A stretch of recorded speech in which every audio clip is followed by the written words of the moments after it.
In this demo, we will take a look at how to create and compile a function as well as how to execute it. We will demonstrate how to see the errors if any and set the warning levels. Here I have a SQL worksheet open where I have a function which returns a tier level 1, 2 or 3 for a given salary. I have typed in create or replace function getTier return number as and then declared two variables lSalary of type number with an initial value of 50,000. lReturn will hold the results of tier evaluation. The begin keyword ends the declaration section and begins the execution section. Here we have an if clause comparing the lSalary value. If it is less than 40,000, we assign lReturn a value of 1. If it is less than 60,000, we assign it a value of 2, else we assign it a value of 3. At the end, we print a message finished successfully with the value of lReturn and return it back to the client. Then we have an exception handler section where we have a when others handler where using dbms output, we print the SQL error stack and the error backtrace. We can compile it by clicking the run script button. It gets compiled, but the compiler log opens up giving us 4 warnings. If you recall that we can turn the warning on by going to Tools, then Preferences, then we expand the database node, go to PL SQL Compiler, and over here we have set our warnings to be enabled for all the categories. We could have also done it using alter session set PL SQL warnings equal enable all command or using the dbms warning package as we saw in the procedures module. Let us now look at the warnings by clicking on the log window. The first warning is for the auth ID clause which defines the privilege set the function runs under, the definer or the executor of the function. We will talk about it in a later module on roles and privileges. The second warning is that we have not returned a value in line 18 or the exception block which can lead to a runtime error of function returned without value in case an exception is raised. We can toggle the lines on and off by going to the site pane, right clicking and saying toggle line numbers. We can put a raise statement in the exception handler to indicate to the calling client that an error has occurred. That, or we could have put a return statement like return 0 as a part of our coding logic to indicate to the client that an error has occurred. The next two warnings are for unreachable code, as the Oracle compiler can figure that since we have assigned a value of 50,000 to lSalary, which is not changed anywhere after that, the if clause on line 6 and the else clause on line 10 will never get executed. That is very smart. Let us put the raise statement in the when exception handler now.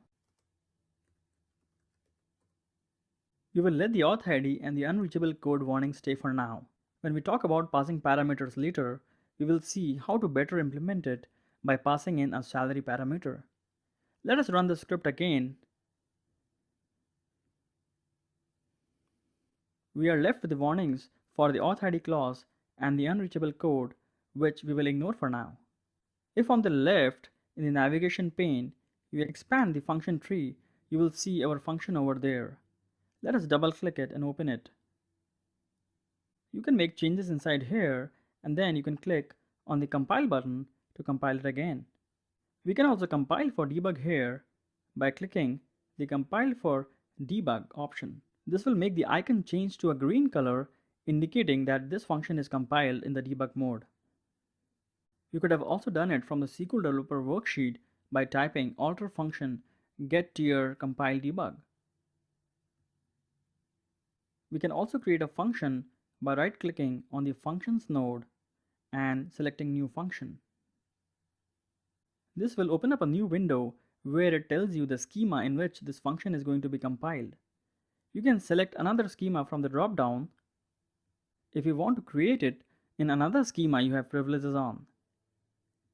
You can define parameters. We will talk about parameters later. Then there is the DDL window where it creates the basic function definition based on your input so far. Let's click OK. It creates a new window for the function where you can add code to the body. Let us return hello.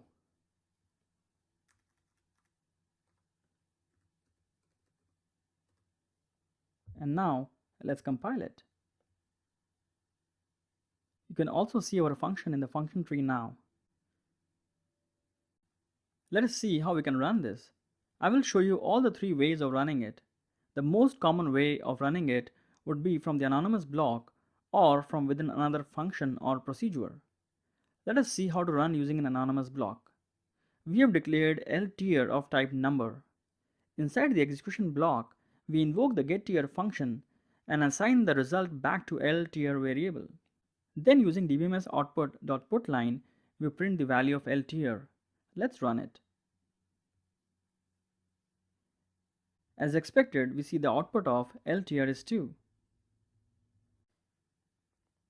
The second way of running it is using a SQL statement. Not all functions can be run using the SQL statements, but this one can.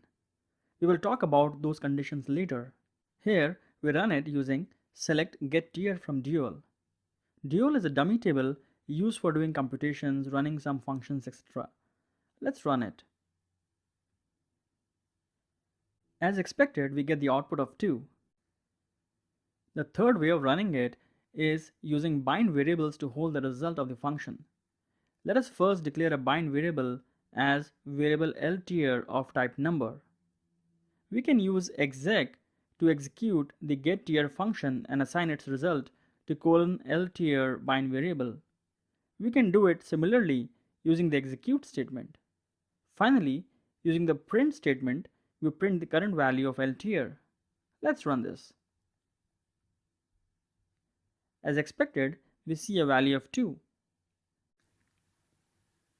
We can open the function by clicking the getTier in SQL Developer, and we can run the function directly from here. We have the run button. Let's click it. It creates an anonymous block for you and uses a bind variable to print the value. Let's click OK. As expected, we see the output finished successfully, L return 2. How about if we create an error in the function? Say let us remove the semicolon after the number. Let's compile it again. The compiler log comes up and it reports an error. We also see a red cross in the navigator. If we try and run it using the anonymous block, we get the error that object demo.getTier is invalid. Let us go back to the function and correct the error. Let's compile it again. And now it's back in the valid status. Let us now look at how to terminate a function using the return statement. Let us put the return in the else-if clause. Let us run it again. Now when we run it, it returns right from the else-if clause and the last dbms output statement is never executed. Finally, let us see how to drop the function. We can simply do this by the command drop function getTier. And now the function is dropped. If you refresh the functions node, you will see that it's no longer there.